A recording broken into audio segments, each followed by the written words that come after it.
Hi guys, Bigg Boss. Sorry guys, கொஞ்சம் சளி பிடிச்சிருச்சு.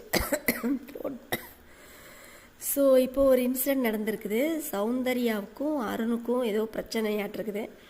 அதுக்கு சௌந்தர்யா உங்களுக்கு மூளை இல்லையா அப்படின்னு கேட்டிருக்காங்க. அதுக்கு அருண் வந்து வெவ்வ அப்படின்னு சொல்லி மாக் பண்ணியிருப்பாராட்டிருக்குது.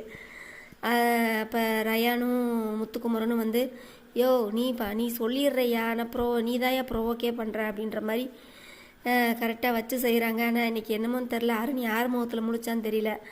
வாயாலே அடி வாங்குறான். வாங்கட்டும், அவனுக்கு அது தேவைதான் டப்பா அருணுக்கு. ஸோ அதுக்கப்புறம் சௌந்தர்யா வந்து ஒரு பாயிண்ட் எடுத்து வைக்கிறாங்க சத்யா கிட்ட. அதாவது நான் பண்ணால் வந்து தப்பு அப்படிங்கிறாங்க, மார்க் பண்ணுறத. இதுதான் அருண் செஞ்சார், பாபான்னு. ஆனால் அதெல்லாம் யாருமே தப்பே சொல்லலையே. அப்போ அவங்க கேட்குறது கரெக்ட் தானே கைஸ்? அருண் வந்து மார்க் பண்ணதை யாருமே கேட்கவே இல்லையே. விஜய் சேதுபதி கூட